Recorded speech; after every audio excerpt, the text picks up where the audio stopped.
ब्रह्मणे नमस्ते वायो त्वमेव प्रत्यक्षं ब्रह्मासि त्वामेव प्रत्यक्षं ब्रह्म वदिष्यामि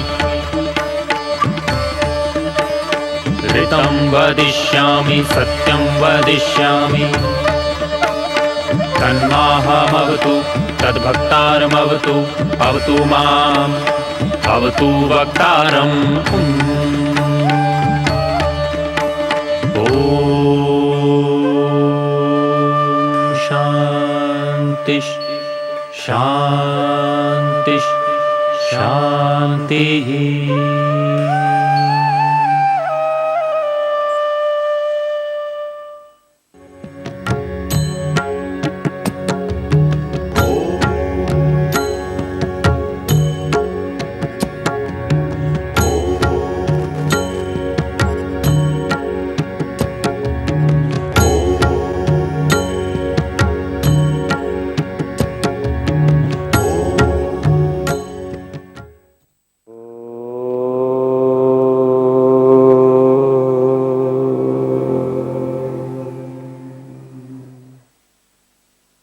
योग शास्त्र में आप सबका स्वागत है। एक प्रश्न आया है कि ये क्लेश और वृत्तियों का परस्पर आपस में क्या रिलेशन है, क्या संबंध है। क्लेश जो होते हैं वो आपने पढ़ा है कि 4 रूपों में हमारे सामने कार्य करते हैं, हमारे साथ रहते हैं, प्रसुप्त, तनु, विच्छिन्न और उदार। तो ये जो क्लेशों का उदार रूप है यही वृत्तियां हैं।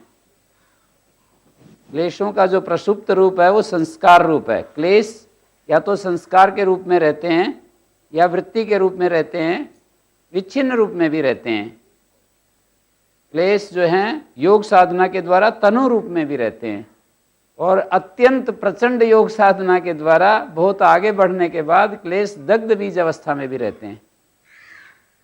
क्लेशों की जो सूक्ष्मतम अवस्था है वो दग्ध बीज अवस्था है। क्लेशों की जो हल्की अवस्था है जिसमें कि वो अपना काम जल्दी से नहीं कर पाते उसको तनु कहते हैं। और क्लेश जब झट से उदार हो जाते हैं तो ये जो उदार अवस्था है क्लेशों की उसी को वृत्ति नाम दिया गया है। तो वो वृत्तियां इसीलिए कहते हैं कि क्लिष्ट वृत्तियां, क्लेश युक्त वृत्तियां। ये जो शब्द प्रचलित आता है, प्रचलन में हो रहा है, क्लेश युक्त वृत्तियों को ही क्लिष्ट वृत्तियां कहते हैं। ऐसा आप समझ सकते हैं। हाँ जी गुरुजी, जैसे एक पात्र में जल भरा हुआ है जी, और वो जल दूषित हो गया है किसी कारण से, हम उसमें ऊपर से जल डालते रहेंगे, वो निकलता रहेगा तो शुद्ध ना हो शायद, लेकिन सारे को निकाल करके हम साफ भर देते हैं उसमें, शुद्ध करके वो शुद्ध जल हो जाता है। ऐसे ही मनुष्य में जो दोष आता है तो वो मरने के बाद तो वो वृत्ति के रूप में, संस्कार के रूप में उसके अंदर रहा, मरने पर भी जी।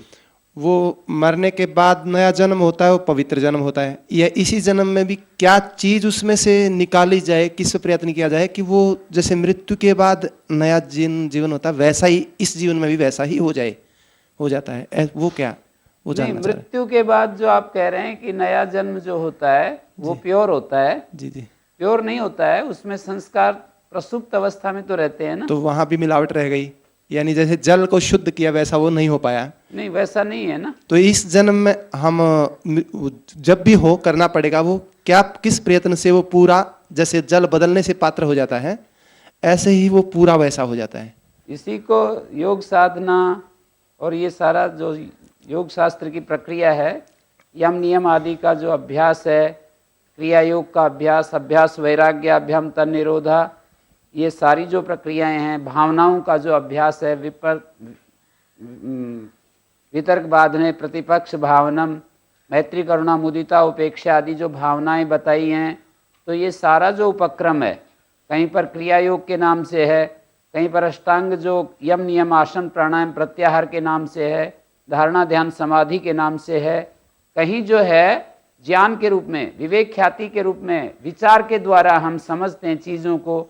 ये सारा उपक्रम क्लेशों को योगांगानुष्ठानाद अशुद्धि क्षय ज्ञान दीप्ति अविवेक ख्याति, ये जो अशुद्धि क्षय है ये साफ करना ही पात्र को, भरे हुए क्लेशों को। अशुद्धि क्षय क्या है? भरे हुए क्लेशों को हम साफ कर रहे हैं। उस जल को जो हमारे चित्त में भरा हुआ है उसको हम साफ कर रहे हैं, उस पात्र को खाली कर रहे हैं। अशुद्धि क्षय का मतलब है पात्र को खाली करना, और ज्ञान दीप्ति का मतलब उसमें अमृत भरना। अशुद्ध जल को खाली करना, गंगा जल को उसमें भरना, ऐसे समझ सकते हो, समझाने के लिए बोल रहा हूं। गंगा जल उसमें भरना या अमृत को उसमें भरना, ये जो है ज्ञान की दीप्ति है, और जो उसके अंदर भरा हुआ है उसको खाली करना। गुरुजी सोच रहा था मैं, जैसे उसमें एक बूंद भी उस जल की बाकी है तो अभी वो पूरा शुद्ध नहीं हुआ है, तो ऐसे ही मैं सोचना एक स्मृति भी उसकी बाकी है तो पूरा शुद्ध नहीं हुआ है, तो क्या वो स्मृति ही जाने या कोई और वृत्तियां भी उसमें जाने हम, ताकि पूरा निकालने पर कब वो पूरा शुद्ध होता है?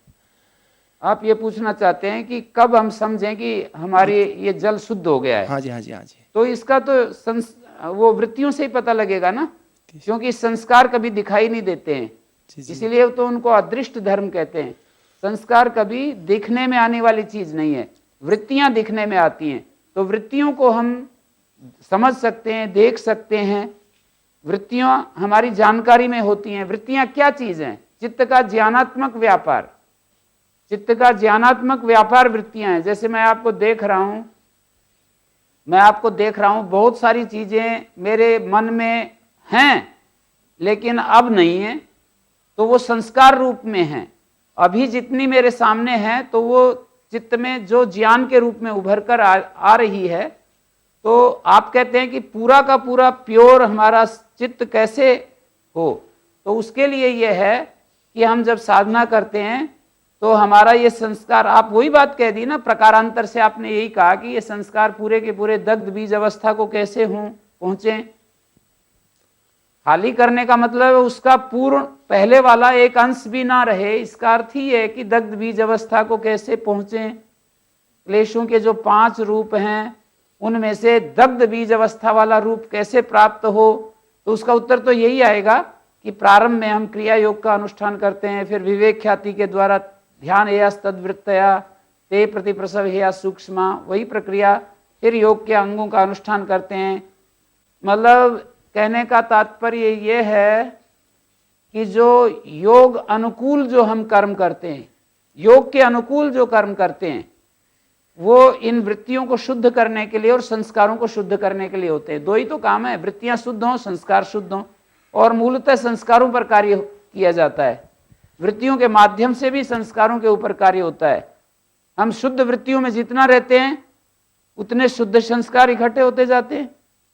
बीच बीच में अशुद्ध वृत्तियां, यही तो कहा था, शुरू में ही कहा था, क्लिष्ट छिद्रेषु अक्लिष्टः, अक्लिष्ट छिद्रेषु क्लिष्टा। ये वृत्तियों के स्वरूप की व्याख्या करते समय बताया था कि एक क्लिष्ट प्रवाह चलता रहता है वृत्तियों का, उसमें बीच बीच में बड़े बड़े पापी के भी बीच बीच में अच्छी वृत्तियां उठती हैं, तो वो अक्लिष्ट, क्लिष्ट छिद्रों के बीच में अक्लिष्ट वृत्ति आ गई। क्लिष्ट वृत्तियों के जो छेद मिले वहां करके अक्लिष्ट वृत्ति बीच में घुस गई, और अक्लिष्ट छिद्रेषु क्लिष्टा, अक्लिष्ट वृत्तियों का प्रवाह चल रहा है, उसके बीच में कोई क्लिष्ट वृत्ति उसके बीच में फंस जाती है आकर के। तो क्लिष्ट प्रवाह पतितापि अक्लिष्टा, ये बतलाया था कि क्लिष्ट प्रवाह के बीच में आकर के जो घुस जाती है वो अक्लिष्ट रूप धारण किए रहती है। ये नहीं कि वो बीच में आ गई तो वो भी फिर अक्लिष्ट वृत्ति आई है तो क्लिष्ट होगी, ऐसा नहीं। क्लिष्ट क्लिष्ट रहती है, अक्लिष्ट अक्लिष्ट रहती है। क्लिष्ट का संस्कार क्लिष्ट के रूप में छाप, संस्कार मानी चित्त पर छाप, तो क्लिष्ट वृत्ति का संस्कार छाप के रूप में, क्लिष्ट संस्कार के रूप में छूटता है। अक्लिष्ट वृत्ति का संस्कार छाप के रूप में, अक्लिष्ट संस्कार के रूप में छूटता है। तो ऐसा ये निरंतर प्रोसेस चल रहा है। इसका पूरा का पूरा जब तक रूपांतरण, इसी को श्री अरविंद रूपांतरण कहते हैं, योग दर्शन उसको दग्ध बीज अवस्था कहता है।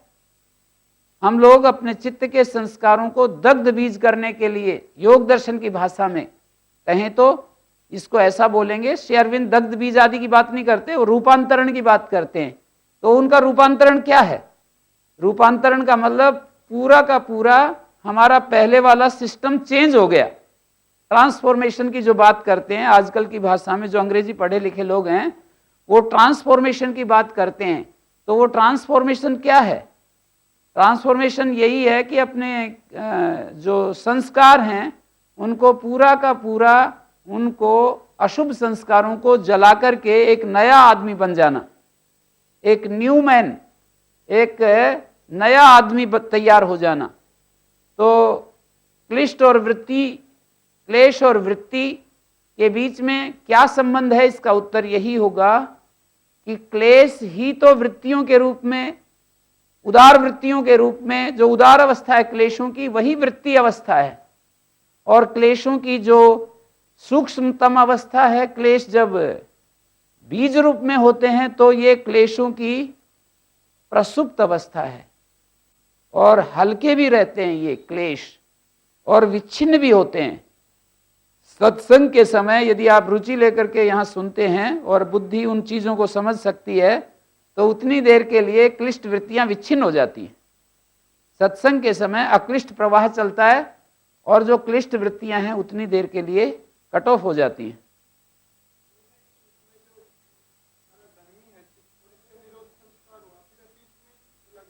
जी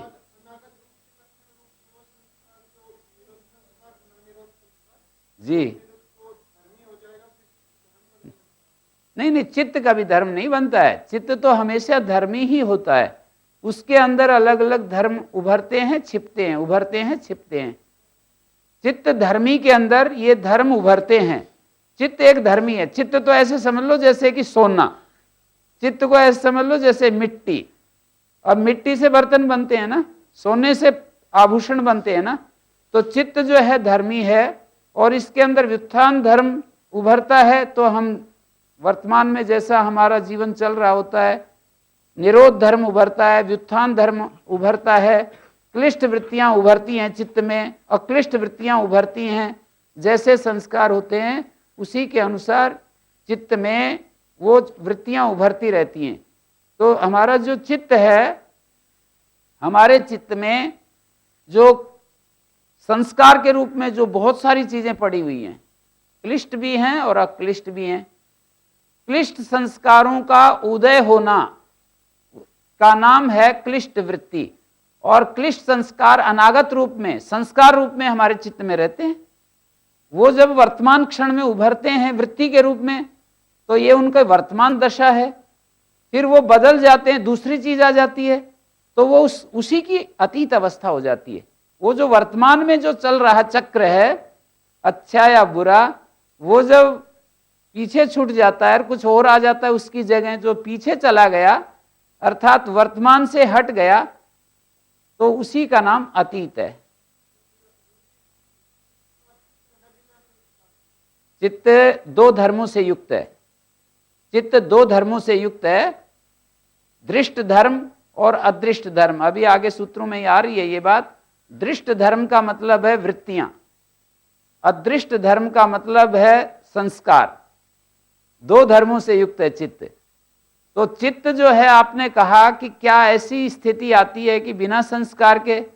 ये तो ऐसी स्थिति पूछ ली आपने कि कोई एक बिरला व्यक्ति पूरा का पूरा जो उसने धुर पहुंच गया है, अंतिम स्थिति को प्राप्त कर लिया। वो ये प्रश्न कर रहे थे कि हमारा चित्त में से पहली वाली चीजें सब की सब साफ हो जाएं। तो वो जो पहले तो वो प्रज्ञा संस्कार आते हैं। जैसे जो क्लेश संस्कार हैं उनको हटाने के लिए पहले प्रज्ञा संस्कार आते हैं। हमारे चित्त में वो चीजें उभरती हैं जिनको मैं अपने अंदर ठीक और गलत के रूप में देखता रहता हूं। ये ठीक है, ये गलत है, ये ठीक है, ये गलत है।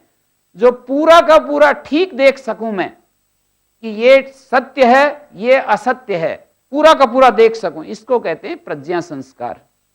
इसका नाम है प्रज्ञा संस्कार। अपने आप को और जगत को, सारे संबंधों को, इन सब चीजों को, हमारा परस्पर क्या रिलेशन है, नेचर के साथ क्या रिलेशन है, विधाता के साथ क्या रिलेशन है, जिसने इस जगत को बनाया, मेरे क्या कर्तव्य हैं, इन सब बातों को मैं ठीक ठीक देख सकूं, तो इसका नाम है प्रज्ञा संस्कार। और अपने अंदर जो हमारा बुद्धि के साथ संबंध है निरंतर, उस संबंध से अलग हट करके, उसी को स्वामी दयानंद ईश्वर प्रतिष्ठा कहते हैं। बुद्धि से अलग होकर के और हमारा जो स्थिति होती है वो भगवान में स्थिति, ईश्वर में स्थिति होती है। और सामान्य स्थिति में योग दर्शन में उसको दृष्टा में स्थिति, स्वरूप में स्थिति कह रखा है। एक ही बात है, दृष्टा में स्थिति कहो, स्वरूप में स्थिति कहो और ईश्वर में स्थिति करो। स्वामी दयानंद के भाषा में ईश्वर में स्थिति है, वो योग दर्शन की भाषा में दृष्टा में स्थिति है।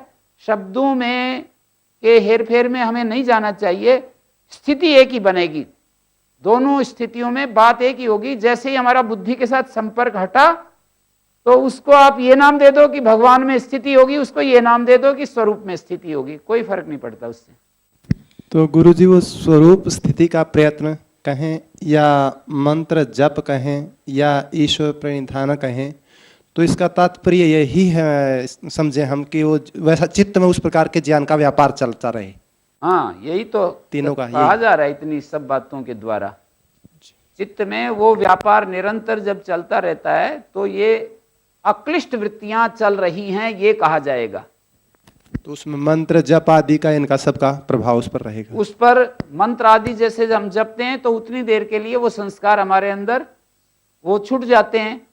मंत्र जाप करें या हम स्वाध्याय करें, सत्संग करें या बिल्कुल हम शांत होकर के अपने चित्त का अवलोकन करें, सब प्रक्रियाओं के बीच में एक ही बात होती है कि हमारे चित्त में वो ज्ञानात्मक व्यापार यदि क्लेश युक्त है तो क्लिष्ट वृत्तियां हैं, और क्लेश रहित है तो वो अक्लिष्ट वृत्तियां हैं, और जैसी वृत्तियां हैं उनके वैसे ही छाप पड़ेगी हमारे चित्त में।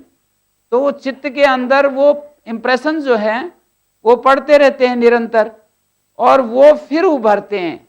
आलंबन से भी उभर सकते हैं, अपने ऑटोमेटिक गुणों का जो एक चल स्वभाव है उसके आधार पर भी वो उभरते हैं।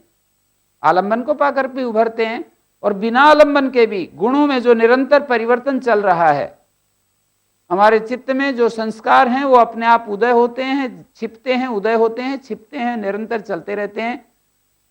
तो आप लोगों की ये मांग है, आप लोगों की ये चाहत है, इच्छा है कि हम ये चाहते हैं कि हम चित्त हमारा पूरा प्योर हो जाए। तो प्योर करने के लिए, चित्त को प्योर बनाने के लिए हम क्या उपक्रम करें, क्या साधना करें? तो वो साधना, उस साधना का नाम ही योग साधना है। उस साधना को ही योग दर्शन में अलग अलग शब्दों में प्रकट किया है।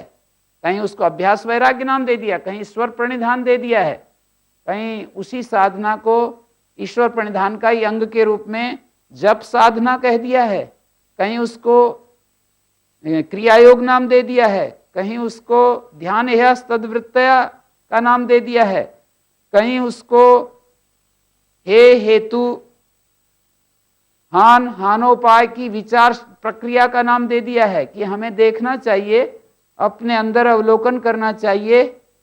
विचार प्रक्रिया है ये कि दुख क्या है, दुख का स्वरूप क्या है, दुख का कारण क्या है, और दुख से मुक्ति क्या चीज है, दुख मुक्ति का उपाय क्या है, ये विचार प्रक्रिया है।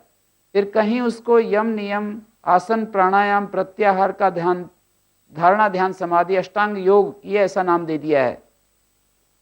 तो क्लेशों से, ये जो हमारे अष्टांग योग की जो साधना है, अष्टांग योग की साधना से माने यम नियम की साधना से क्या होता है, हमारे अशुद्धि का क्षय होता है। ये अशुद्धि क्षय क्या है? क्लिष्ट संस्कारों का जो क्षय है, क्लेश संस्कारों का जो क्षय है, इसी का नाम अशुद्धि क्षय है। और अक्लिष्ट संस्कारों का जो उदय है, इसी का नाम ज्ञान दीप्ति है। हाँ, कुछ गुरुजी, जैसे हमारे 3 प्रकार के कर्म होते हैं, कायिक, वाचिक और मानसिक। तो स्मृति कायिक की बनती है, वाचिक की भी बनती है, क्या मानसिक की भी बनती है क्या? बिल्कुल, स्मृति की भी स्मृति बनती है। स्मृति की भी स्मृति होती है। तो जैसे हम स्मृति का भी संस्कार होता है, ऐसे कहिए। स्मृति की स्मृति बनती है, ऐसा सीधा मत बोलिए। स्मृति का भी एक संस्कार बनता है, और वो संस्कार पुनः हमें स्मृति में लाता है। तो हम जो बोलते भी ऐसे साधु और असाधु बोलते रहते हैं, जीवन में माना हमने न जाने कितना मिथ्या या ऐसा विपरीत बोला होता है, उसकी भी स्मृति बिल्कुल वो भी दोषमय ही होगी। देखो पांचों वृत्तियों तो योग दर्शन में कह दिया है इन्होंने कि इन पांचों वृत्तियों की जो प्रमाण, विपर्य, विकल्प, निद्रा, स्मृति 5 वृत्तियां हैं। आपको मैं पंक्ति दिखाता हूं कि यहाँ पर कहा है कि इन 5 वृत्तियों की फिर स्मृति होती है। 11वां सूत्र निकालो, पहले पाद का 11 नंबर सूत्र। अनुभूत विषया स्मृतया,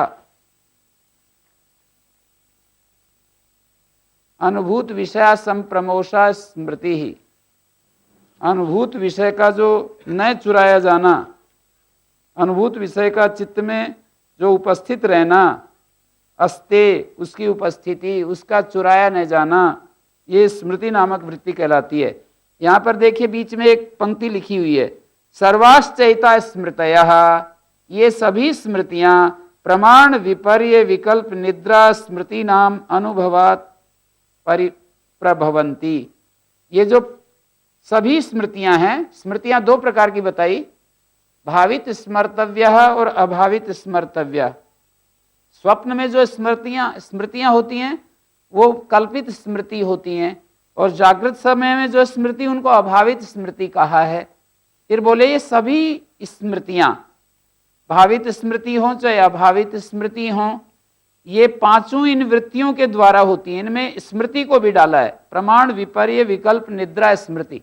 मानी स्मृति से भी एक संस्कार बनते हैं, प्रमाण से तो संस्कार बनते ही हैं, विपर्य से तो संस्कार बनते ही, विकल्प से भी, निद्रा से भी, लेकिन स्मृति के भी एक संस्कार होते हैं, और पुनः उससे स्मृति की भी फिर स्मृति होती है। सर्वाश्चेता स्मृतया प्रमाण, विपर्य, विकल्प, निद्रा, स्मृति नाम अनुभवात प्रभवंती। स्मृति का अनुभव यदि है हमारे को, स्मृति जैसे मान लीजिए स्वप्न में हमारे को ऐसा स्वप्न आया कि पता ही नहीं चला क्या आ गया, तो उसका अनुभव नहीं हो पाया। हमें स्फुट अनुभव होना चाहिए, स्पष्ट अनुभव होना चाहिए। तो अनुभव हो नहीं पाया तो उसका संस्कार नहीं बनेगा।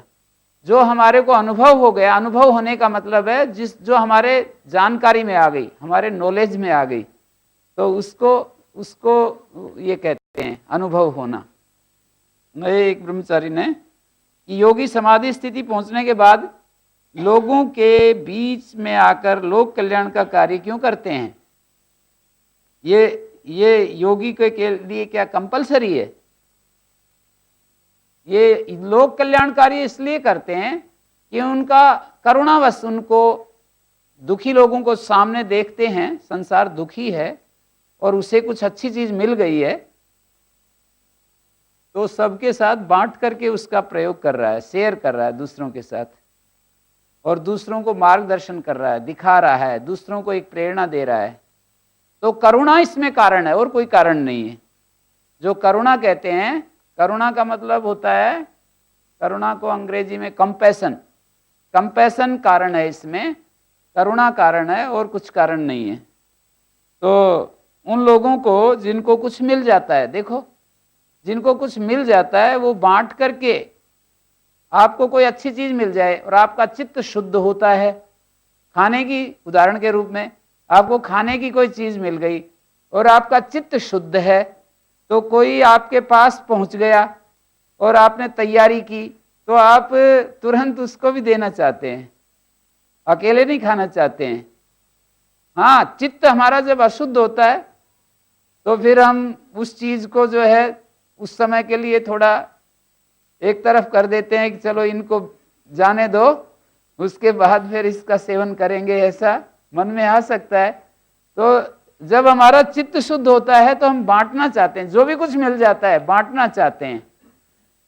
किसी को कोई चीज मिलेगी अच्छी, ये हमारे इस मनुष्य जीवन का स्वरूप ही ऐसा है, क्या करें अब। मनुष्य जीवन का ये भगवान का गुह्यम ब्रह्म तदिदम ब्रवीमि नहीं मानुषात श्रेष्ठतरम, ये मनुष्य जो है क्या है, भटका हुआ देवता कहिए, इस मनुष्य को गुह्य ब्रह्म कहिए, छुपा हुआ ब्रह्म है ये। तो ब्रह्म का साक्षात जब रूप हो जाता है ये, तो जैसे भगवान करुणामय है, तो हमारा जो मनुष्य का व्यक्तित्व है ये भी करुणा से परिपूर्ण हो जाता है, करुणामय हो जाता है। तो ये योगी लोग जो है उनको मिल गई, इतनी बड़ी चीज मिल गई। जब आप एक छोटी सी खाने पीने की चीज को आप अकेले नहीं खा सकते और बांट कर खाना चाहते हैं, और इतनी बड़ी चीज उनको मिल गई, वो कैसे अकेले उसमें तृप्त रहेंगे। कोई दुखी आदमी, ये काम करने का ढंग अलग अलग हो सकता है, ये उनकी सेवा का तरीका अलग अलग हो सकता है। कोई आदमी घूम घूम करके सेवा करेगा, कोई आदमी खेती के माध्यम से अपनी सेवा देगा समाज को, कोई आदमी लेक्चर के द्वारा, कोई आदमी लेखन के द्वारा, कोई आदमी उपदेश के द्वारा। तो ये सेवा के तरीके अलग अलग हो सकते हैं। क्या जी? गुह्यम ब्रह्म तदिदम ब्रवीमि नहीं मानुषात श्रेष्ठ तरम ही किंचित, महाभारत का वचन है। गुह्यम ब्रह्म तदिदम ब्रवीमि,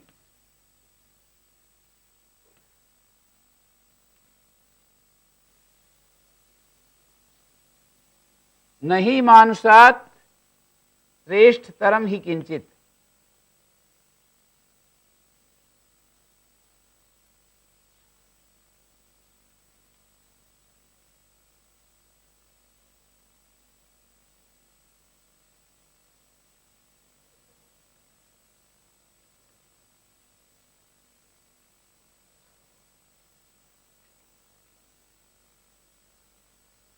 देखो, हमारे गुरुजी कहते हैं कि मनुष्य जन्म मिला, उसके साथ ही शैतान की मौत हो गई।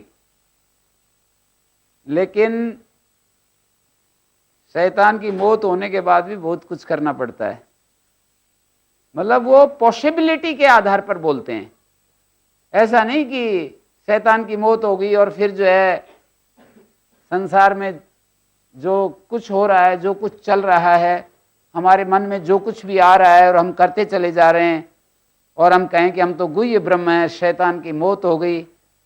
पॉसिबिलिटी जो है वो ऐसी होती है कि वो शैतान की मौत करने के लिए कैपेबल हो गया है, शैतान की मौत के लिए वो कैपेबल हो गया है। यदि वो चाहता है तो उस काम को कर सकता है, उसको सामर्थ्य मिल गई है। सामर्थ्य की दृष्टि से यह वचन बोला जाता है कि मनुष्य जन्म मिलते ही शैतान की मौत हो गई। स्वरूप तो नहीं बोला जाता, स्वरूप तो नहीं बोला जाता कि मनुष्य चोला हमें मिल गया और हम जो है अब शैतान से मुक्त हैं, ऐसा नहीं बोला जाता। ये कथन जो है वो इस अर्थ में है कि हम उसके लिए समर्थ हैं, सक्षम हैं। जैसे गाय समर्थ नहीं है, गाय को जैसा बना दिया वैसी रहेगी। किसी पक्षी को देखो, और कितनी योनियां हैं, लाखों योनियां हैं, किसी में वो सामर्थ्य नहीं है कि वो इस काम को करने के लिए कैपेबल हो, सामर्थ्यवान हो। पर मनुष्य के अंदर वो सामर्थ्य है कि उसको वो चाहे तो कर सकता है।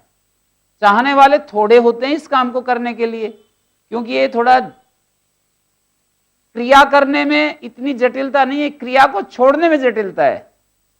इच्छाओं को पूरा करने के लिए इच्छा करना, और इच्छाओं को पूरा करने में आदमी पूरा जीवन लगा देता है और अब तक लगाते ही आ रहे हैं। पर इच्छाओं को चुप करना, इच्छाओं को शांत करना, इच्छाओं का त्याग करना, ये थोड़ा जटिल हो जाता है। तो इसके लिए यदि हम इच्छाओं को त्याग कर दें और इस रास्ते पर चलने के लिए मन बना लें तो चलने वाले तो चलते ही हैं, लेकिन कम चलते हैं। कम इसलिए चलते हैं कि जटिलता है थोड़ी सी, जटिलता अज्ञान की है, और कोई जटिलता नहीं है जिसमें मेहनत थोड़ी करनी पड़ती है। जैसे आदमी जो शरीर से परिश्रम करते हैं, सुबह से शाम तक सड़क पर काम करते हैं, ये मकान बनते हैं, आप इनको देखो कितनी मेहनत करते हैं, कितना पुरुषार्थ करते हैं। तो ऐसे इस ज्ञान के रास्ते पर चलने में कोई पुरुषार्थ थोड़ी है। पुरुषार्थ कौन सी डिफिकल्टी है जो कि हमारे रास्ते को रोके रहती है? तो वही है हमारा जो अज्ञान है, इग्नोरेंस है, वो डिफिकल्टी है, वो बाधा डालती रहती है, और उसके कारण से हमारे अंदर उस तरह की इच्छाएं पैदा नहीं। ज्ञान जन्या भवेद इच्छा, सीधा सा एक वाक्य है ज्ञानजन्या भवेद इच्छा,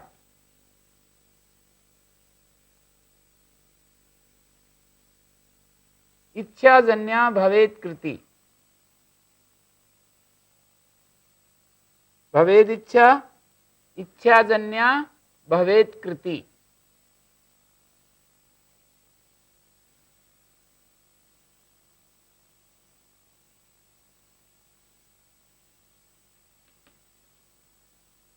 कृतिजन्या भवेद चेष्टा,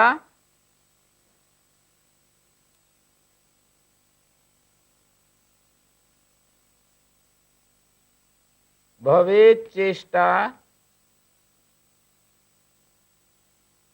चेष्टाजन्यम भवेद फलम।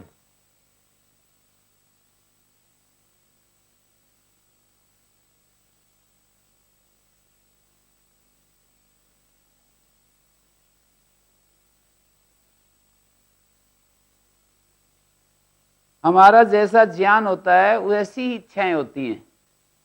ज्ञान जन्या भवेद इच्छा, पहला जो वचन है, ज्ञान के अनुसार इच्छा पैदा होती है हमारे अंदर। आप देखिए कि योगी की इच्छाएं अलग हैं, सामान्य आदमी की इच्छा अलग है। इच्छाओं में बिल्कुल डिफरेंस आपको मिलेगा। एक शराबी की इच्छा अलग है, जुआरी की इच्छा अलग है, राजनेता की इच्छा अलग है।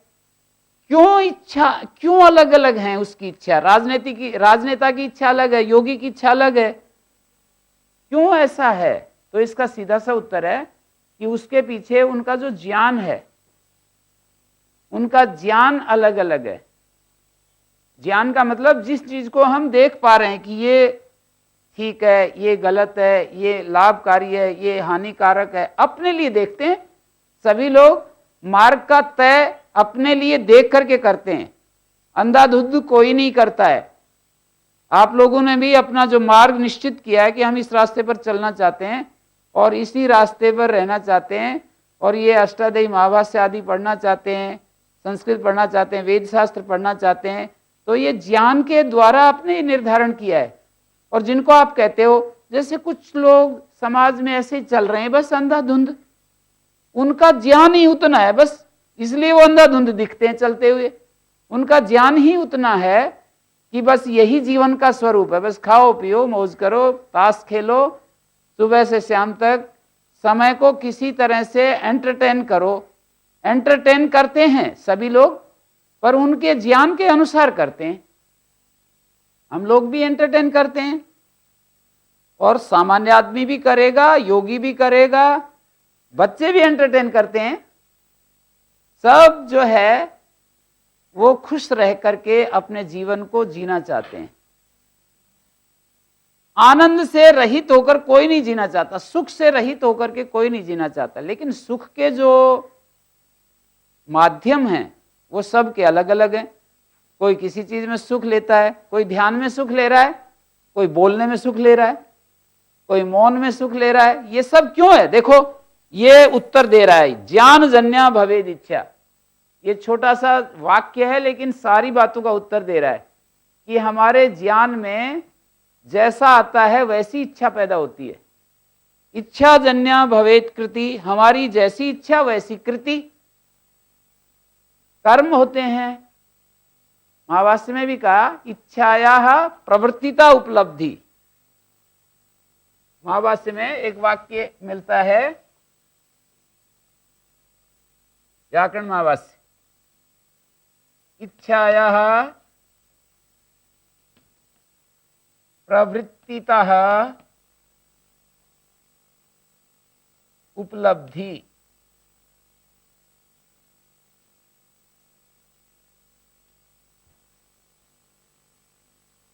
व्यक्ति की जो जैसी प्रवृत्ति होती हैं, चेष्टाएं होती हैं, उससे उसकी इच्छा का पता लगता है कि इसकी इच्छा कैसी है। इच्छाया प्रवृत्तिता उपलब्धि, हम सबकी इच्छाओं से पता लगता है। हमारी प्रवृत्ति, जैसे मेरी प्रवृत्ति है कि मैं बाहर नहीं जाऊंगा, इसी बाउंड्री के अंदर रहूंगा और ये काम करूंगा, तो मेरी इन प्रवृत्तियों से मेरी इच्छा का तो पता लगता ही है थोड़ा बहुत। कोई आदमी, उसकी जो प्रवृत्तियां हैं कैसी वो बातें करता है, दूसरों के बारे में आलोचना करता है, दूसरों की कमियां देखता है, तो उसकी इच्छाओं का पता लगता है उन प्रवृत्तियों से। कोई आदमी जब दूसरों से चर्चा करता है तो वो कमियां निकालता है, दूसरों के बारे में कमियां बताता है कि ये ठीक नहीं है, ये ठीक नहीं है, ये ठीक नहीं है। तो उससे उसकी इच्छा का, वो एक प्रवृत्ति है, उस प्रवृत्ति से उसकी इच्छा का पता लगता है। और इच्छा का पता कहां से लगता है? ज्ञान से लगता है।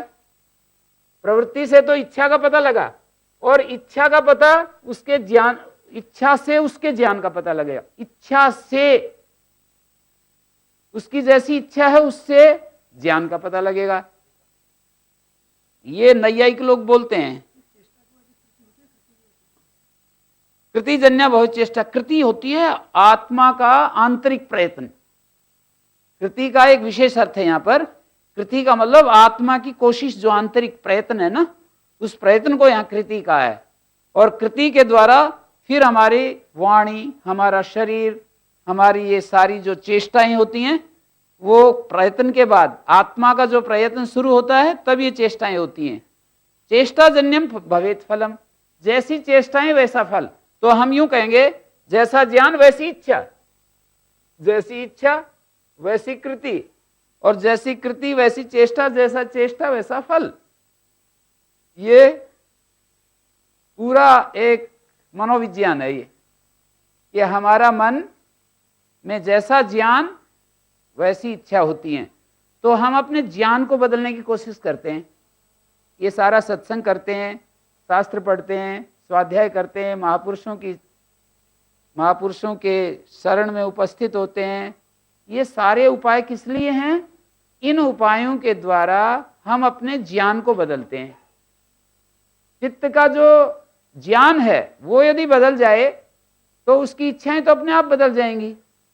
ज्ञान बदलने के लिए ये सारे उपक्रम है, साधना जिसको कहते हैं, वो सब ज्ञान बदलने का ही एक प्रोसेस है। तो दूसरा सवाल इनका ब्रह्मचारी जी का है, रामकृष्ण परमहंस विवेकानंद को केवल स्पर्श मात्र किया और उनको समाधि मिल गई, और इसी तरह से दूसरे कई परमहंस योगानंद जी को भी इसी तरह से उनके गुरु जी युक्तेश्वर जी महाराज ने। तो क्या ऐसा हो सकता है? योग दर्शन में इस तरह की सिद्धियां तो हैं, जैसे कहा कि तुम्हारा सत्य प्रतिष्ठायाम क्रिया फलाश्रयत्वम, जो व्यक्ति सत्य में प्रतिष्ठित हो जाए, वो किसी को कह दे कि तुम्हारा अभिमत पूर्ण हो, तुम्हारी इच्छा पूर्ण हो, तो उसकी इच्छा पूर्ण होने के लिए आंतरिक उसका मन की स्थिति बन जाती है। वो बोले और उसका अंदर प्रकाश हो जाए। हो सकता है ऐसा, पर रामकृष्ण परमहंस सबको क्यों नहीं कर पाए? केवल विवेकानंद को ही क्यों कर पाए? वो तो सबको चाहते थे। तो इसका कारण यह है कि वो रिसेप्टिविटी भी चाहिए ना दूसरी तरफ। जैसे दिल्ली से जो टीवी पर या रेडियो पर समाचार रिले होते हैं, वहां से तरंगे तो आ रही हैं, पर हमारा रेडियो चुपचाप क्यों है? उस फ्रीक्वेंसी पर सेट नहीं है। तो हमारा जो माइंड की फ्रीक्वेंसी जब उसके साथ ट्यूनिंग होती है तो ही वो रिसीव करता है मैसेज। तो योगी, केवल योगी किसी को अपने मन चाही, अपनी इच्छा से किसी को ऐसा कर दे, उधर भी रिसेप्टिविटी चाहिए, उधर भी उसके लिए वो चाहिए, भूमि तैयार होनी चाहिए। ऐसे अकारण नहीं होता है, सब कुछ कारण कार्य के तहत होता है। जो जिसकी भूमि तैयार है, जिसने पहले से तैयारी की हुई है, और उसको थोड़ा सा जैसे सारे लाइन बिछा दी है, पूरा ये कर दिया है, बिजली के तार पूर दिए हैं और सारे सब कुछ तैयार है, तो उस समय केवल एक स्विच ऑन करने की जरूरत होती है। और ये कुछ भी नहीं है, और कोई कितना भी फिर स्विच ऑन करता रहे, फिर कहां से करंट आएगा? तो ऐसा समझ सकते हैं कि उनकी भूमि ऐसी तैयार थी। लेकिन हमें इससे, हाँ जी, इसमें फलम जो फल मिलता है वो अपना जन्म के हिसाब से अभी जो मिल रहा है वो सभी फल ज्ञान के अनुसार मिला है, या हर दिन जो फल मिलता है कौन सा? दोनों बात है ना, फलम का मतलब दोनों बात है।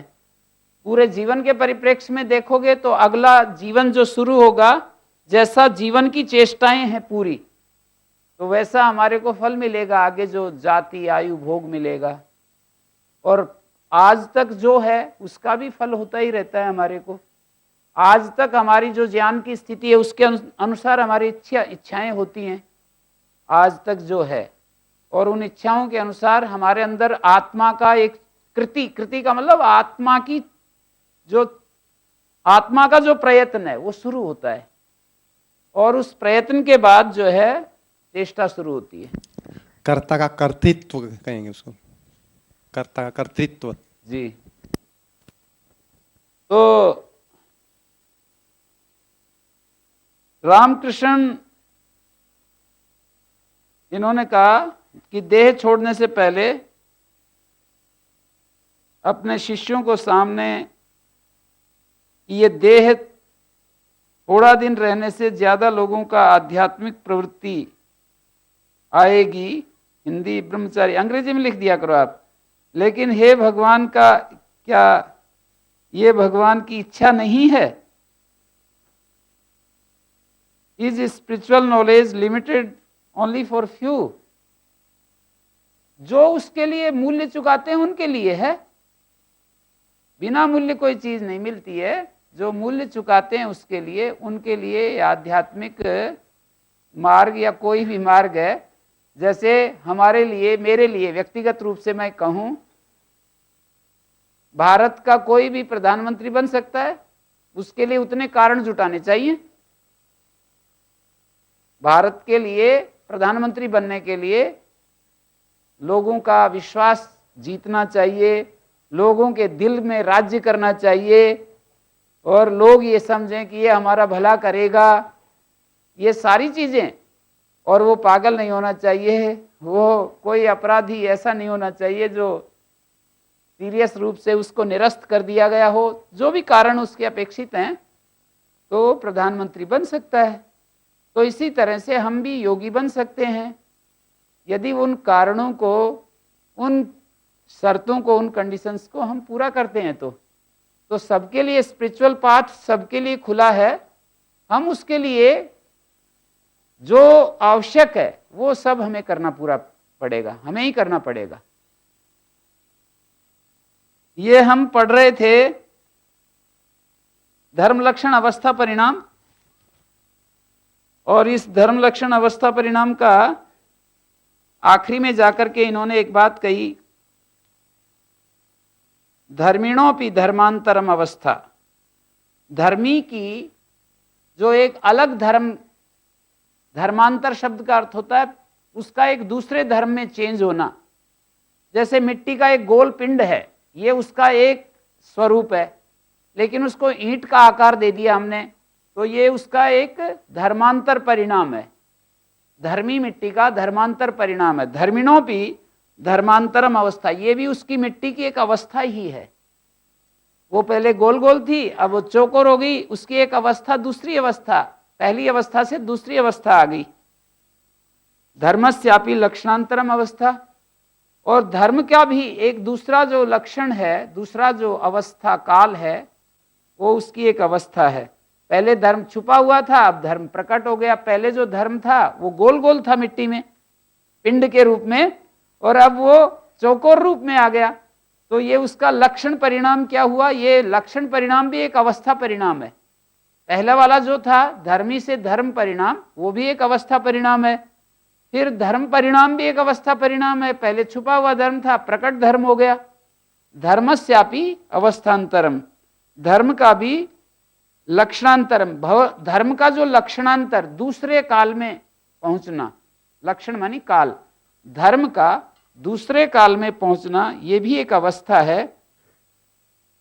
इति एक एव द्रव्य परिणामों भेदेन उपदर्शिता, एक ही द्रव्य का जो परिणाम है वो अलग अलग करके दिखाया गया है। एवं पदार्थांतरेषु उपयोज्यम, दूसरे पदार्थों में भी यही नियम लागू हो रहा है। तयते धर्म लक्षण अवस्था परिणामा धर्मी स्वरूपम अनतिक्रांता। ये धर्म लक्षण अवस्था परिणाम धर्मी के स्वरूप का त्याग नहीं करते हैं। ये धर्म परिणाम भी धर्मी का स्वरूप नहीं छोड़ता। जैसे हमारे चित्त में क्लेश उभरते हैं या कोई शांत वृत्ति उभरती है, तो वो धर्मी का स्वरूप का त्याग नहीं करता है, चित्त का त्याग करके नहीं होता है। धर्मी के अंदर कोई धर्म उभरता है, वो धर्मी को छोड़ता नहीं है।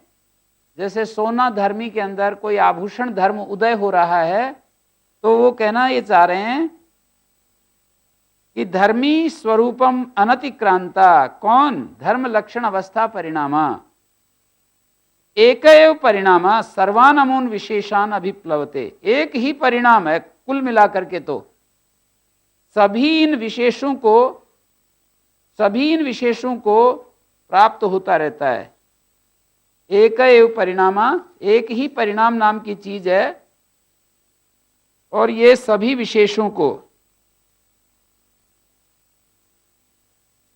परिणाम एक ही है, एक ही धर्मी का अवस्था भेद रूप जो परिणाम है, वो इन सब सर्वान अमून विशेषान। कौन है विशेष? धर्म लक्षण अवस्था जो परिणाम है, इन तीनों परिणामों के भेदों को वो व्याप्त कर रहा है। अभिप्लवते मानी एक ही परिणाम। क्या? धर्मी का अवस्था भेद रूपी परिणाम। धर्मी का जो अवस्था चेंज हो रही है, पहले मिट्टी गोल गोल थी, अब चौकोर होगी, ये अवस्था भेद हो गया।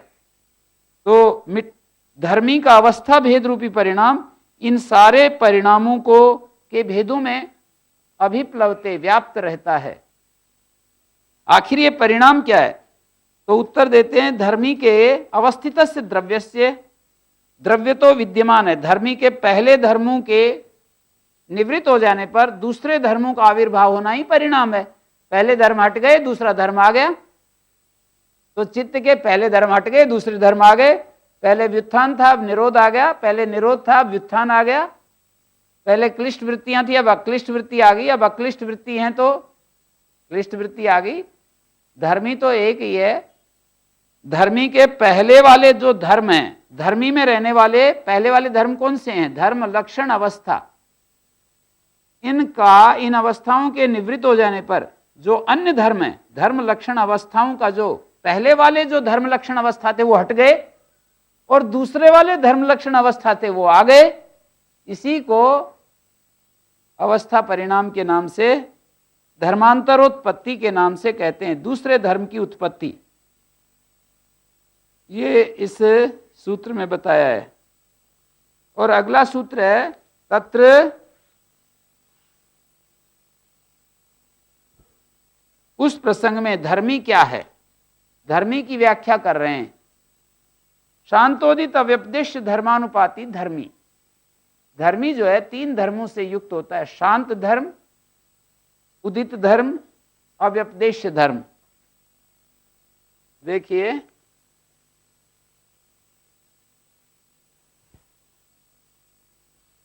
शांत उदित, शांत धर्म, उदित धर्म, अव्यपदेश धर्म।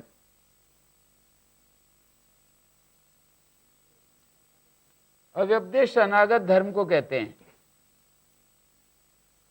व्यपदेश वर्तमान धर्म को कहते हैं, जो कहा जा सके, कहने योग्य को व्यपदेश कहते हैं।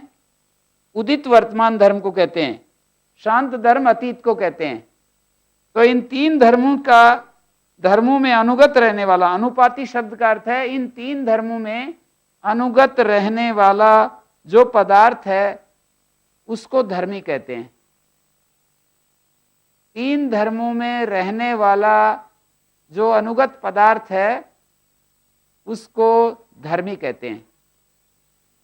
जैसे मिट्टी है, अब मिट्टी तीन धर्मों में अनुगत रहती है। शांत धर्म में मिट्टी है, उदित धर्म में मिट्टी है, अव्यपदेश धर्म में मिट्टी है। शांत धर्म में, हाँ जी,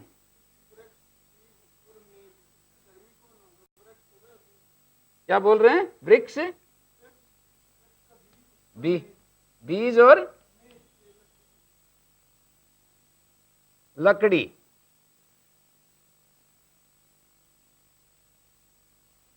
ये जो वृक्ष, बीज और लकड़ी का उदाहरण आपने पूछा, तो इसमें उदित धर्म तो जो आपके सामने है, जैसे एक बीज है, बीज जो है वो आपके सामने रखा है, एक बीज, तो उसका बीज का उदित धर्म है।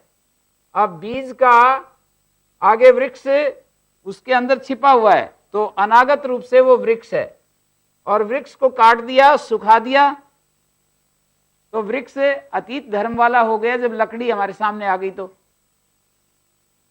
जब हम बीज को पकड़ करके देखा, तो बीज जो है, ये जो एक छोटा बीज हमारे पास है, वो जो बीज है, वो जब बीज के रूप में हमने देखा, तो ये बीज का उदित धर्म है। बीज का सामने जो दिखाई दे रहा है, ये उदित धर्म कहलाएगा, और उस बीज में वृक्ष छिपा हुआ है, तो वो बीज में अनागत वृक्ष जो है वो अनागत रूप से रह रहा है, बीज के अंदर अनागत रूप से जो आगे बनेगा।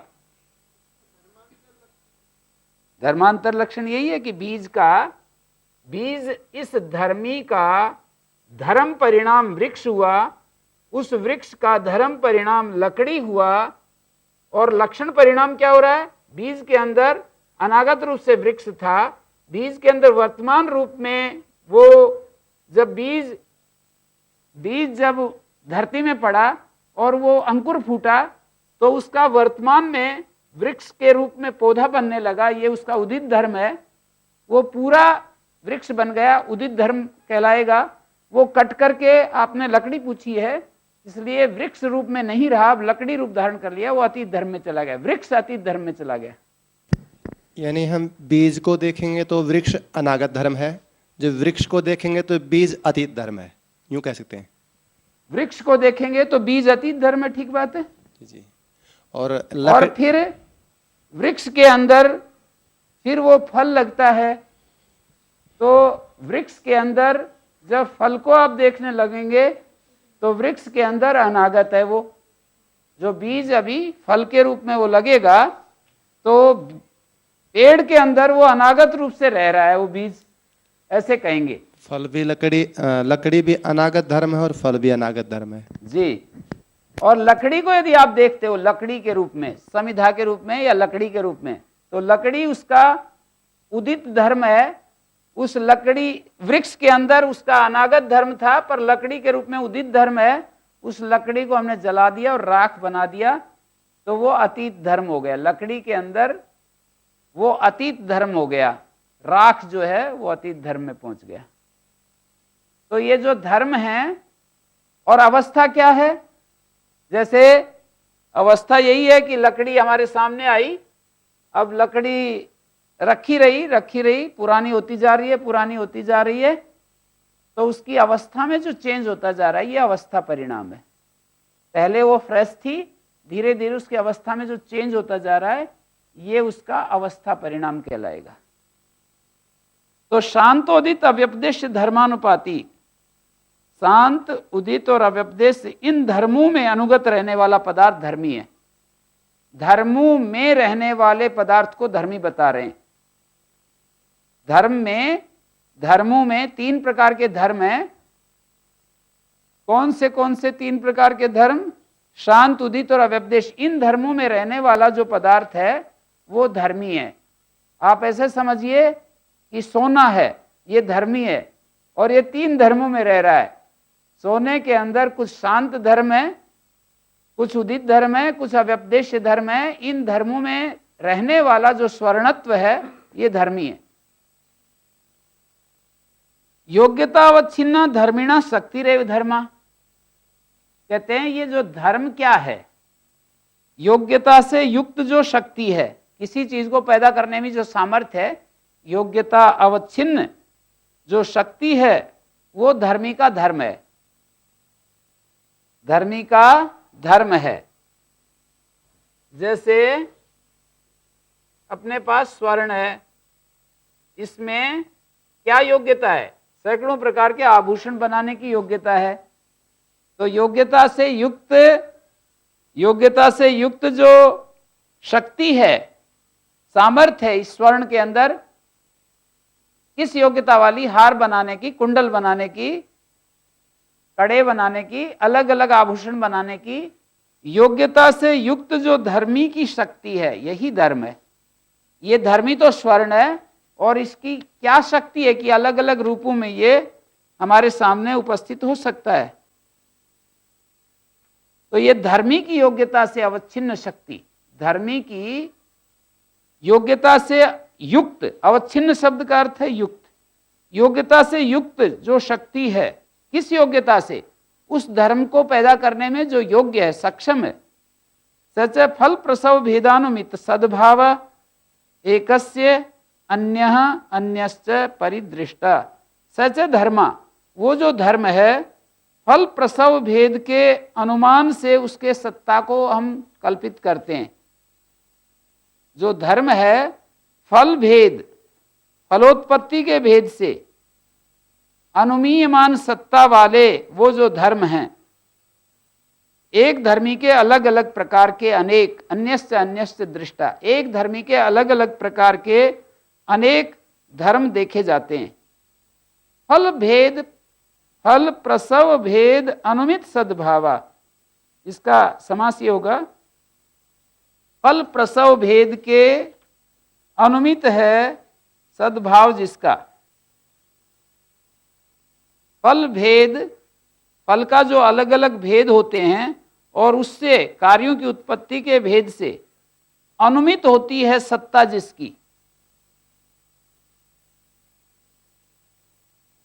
फलस्य, चलो इसको लिख ही देते हैं, फलस्य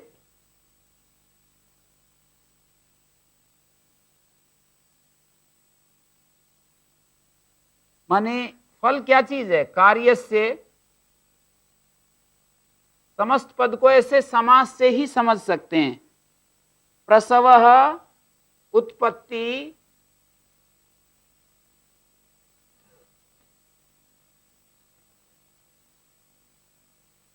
फलस्य प्रसवः उत्पत्ति,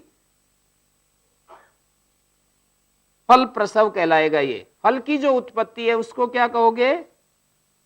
कार्य की जो उत्पत्ति है उसको फल प्रसव कहेंगे। ये समास हुआ षष्ठी समास। फलस्य प्रसवा फल प्रसवा, ये शब्द बन गया फल प्रसव, एक शब्द बन गया। ये प्रसव का अर्थ उत्पत्ति किया, फल का अर्थ कार्य किया। कार्य की जो उत्पत्ति है वो फल प्रसव कहलाती है। और तस्य भेदात, तस्य भेदात, कस्य भेदात? फल प्रसव के भेद से। इसको आप तस्य भेदात भी कह सकते हो, और इसको दूसरे ढंग से कहें तो फल प्रसव से भेदात, फल प्रसव का भेदात। तस्य की जगह सीधा आप इस शब्द को बोल सकते हैं, फल प्रसव से भेदात, फल प्रसव भेद। और अनुमित और सद्भाव, फल प्रसव भेदात अनुमितः सद्भाव, फल प्रसव भेद से अनुमित किया है सद्भाव जिसका। अनुमित सद्भाव, फलोत्पत्ति, कार्य की जो उत्पत्ति और उसके अलग अलग जो भेद हैं, उस भेद से अनुमितः, अनुमान प्रमाण से जो लभ्य है। फल भेदात अनुमितः, अनुमान प्रमाण से जो प्राप्त किया जाता है उसको जो है अनुमित कहते हैं। सद्भावा, सद्भाव अस्तित्व को कहते हैं। सद्भाव को दूसरे शब्दों में कहें तो अस्तित्व कहेंगे। अस्तित्वम यस्य, जिसका, वो क्या चीज है? यस्य शब्द से किसको संकेत कर रहे हैं? कार्य की उत्पत्ति के भेद से अनुमत किया है अस्तित्व जिसका, ऐसा सच फल भेद प्रसवानु, फल भेदानुमित सद्भाव धर्मा, वो जो धर्म है उसको यहां पर कहा गया है। कार्य की उत्पत्ति के भेद से अनुमित है अस्तित्व जिसका, ऐसा धर्म, ऐसा वो धर्म एकस्य, एक धर्मी का अलग अलग देखा गया है। जैसे स्वर्ण एक धर्मी है और फल भेद, कार्य की उत्पत्ति के भेद से उस सोने का हमने कुंडल बना दिया, उसका हार बना दिया, उसका कड़ा बना दिया, तो कार्य भेद की उत्पत्ति से उसके अनुमित किया है सद्भाव को, जिसके सद्भाव जिसका, जिस धर्म का, यस्य धर्मस्य, हाँ जी, तस्य भेदात अनुमिता सद्भावास्तित्वम यस्य। ये तो बहुब्रीहि हो रहा है। फल प्रसव भेदात अनुमितः, व्यधिकरण बहुब्रीहि है। फल भेदात अनुमितः सद्भाव अस्तित्वम यस्य धर्म स धर्म, ऐसा वो जो धर्म है वो धर्मी क्या एक अलग अलग देखा गया है। धर्मी तो एक है, लेकिन उसके कार्य भेद से उसके अस्तित्व का अनुमान होता है कि भाई ये भी इसके अंदर धर्म है, ये भी इसके अंदर धर्म है, ये भी इसके अंदर धर्म है। कार्य भेद से उसके अस्तित्व का अनुमान होता है। अभी हमारे पास कोई चीज रखी है और उस चीज को देख करके उसके जो कार्य भेद हैं, उसके अलग अलग जो परिणाम हैं, उनको देख करके हम उन धर्मों का अनुमान करते हैं कि इसके अंदर ये भी धर्म हो सकता है, इसके अंदर ये भी धर्म हो सकता है, ये भी हो सकता है, ऐसा कहना चाह रहे हैं। फल प्रसव भेदानुमित सद्भाव एकस्य, एकस्य शब्द से धर्मी को संकेत कर रहे हैं। एक धर्मी का फल प्रसव भेद से अनुमित किया है सद्भाव जिसका, ऐसा वो धर्म एक धर्मी का अन्यश्च अन्यश्च दृष्टा, अलग अलग देखा गया है। तत्र वर्तमानः, वर्तमान धर्म क्या होता है? स्वव्यापारम अनुभवन, जो वर्तमान धर्म है अपने वर्तमान व्यापार का अनुभव करता हुआ धर्मांतरेभ्य शांतेभ्य अव्यपदेश्यभ्यश्च भिद्यते। वर्तमान धर्म जो है अपने व्यापार को करता हुआ जो धर्मांतर हैं, कुछ शांत हैं कुछ अव्यपदेश्य हैं, उनसे वो अलग हो जाता है। शांतेभ्य अव्यपदेश्यभ्यश्च भिद्यते। जो वर्तमान धर्म है वो अपना व्यापार करते हुए जो दूसरे धर्म हैं, कुछ शांत होते हैं कुछ अनागत होते हैं, उनसे वर्तमान धर्म अलग हो जाता है। हमने मिट्टी का कोई घड़ा बना दिया तो उस मिट्टी के अंदर सैकड़ों प्रकार के धर्म रह सकते हैं। उन धर्मों से मिट्टी का जो घड़ा धर्म है वो अलग हो रहा है। वर्तमान काल में जो धर्म उभर करके आ रहे हैं,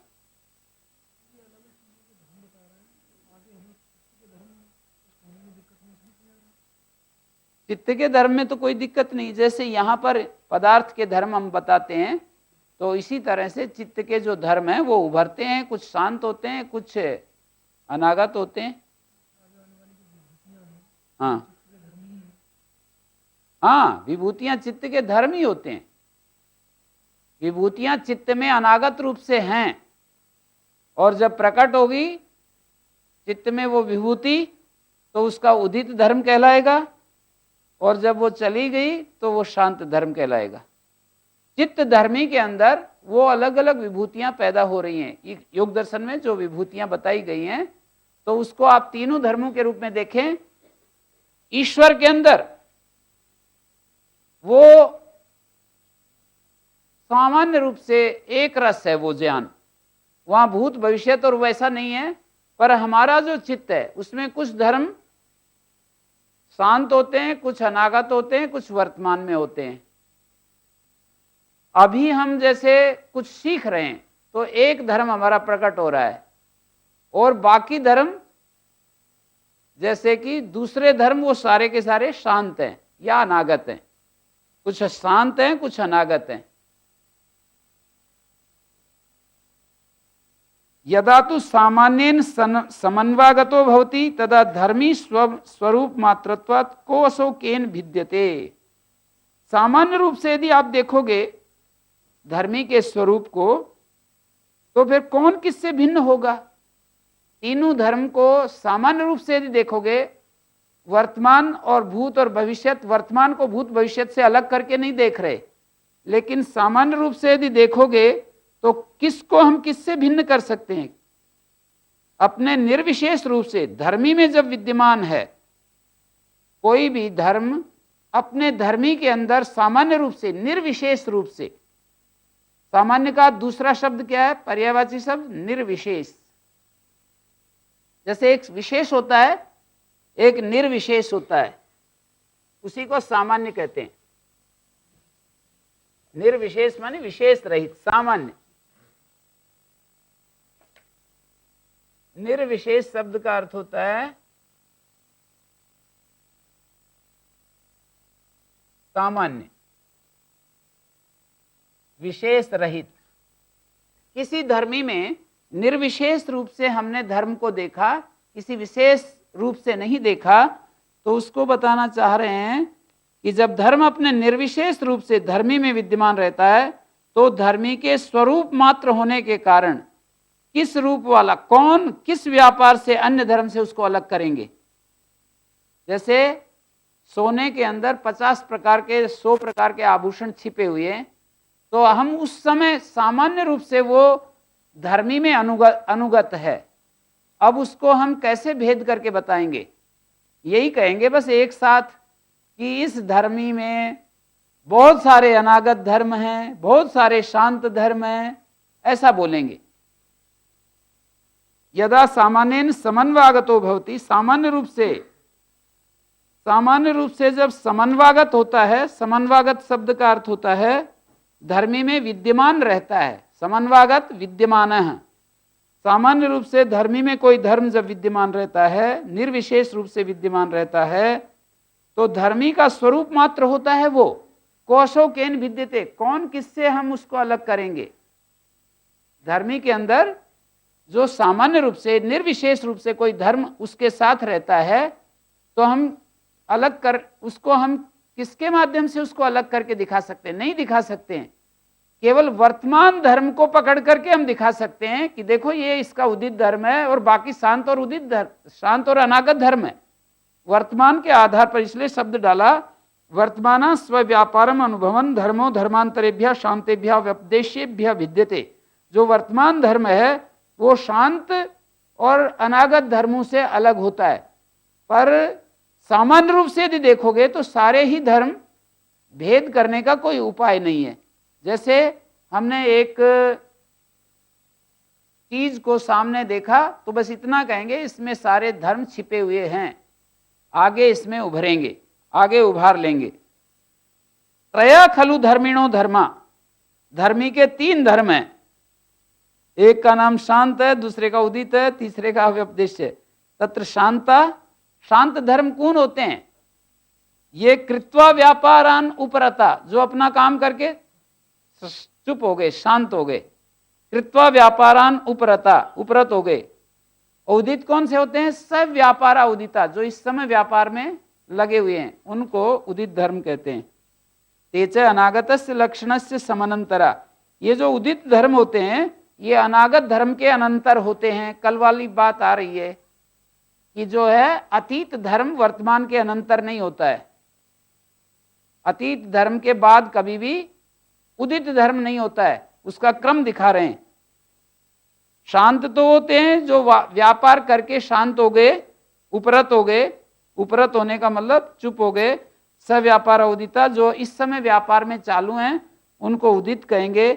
तेच अनागतस्य लक्षणस्य समनंतरा, अनागत लक्षण के निकटवर्ती हैं। समनंतर का मतलब निकटवर्ती हैं।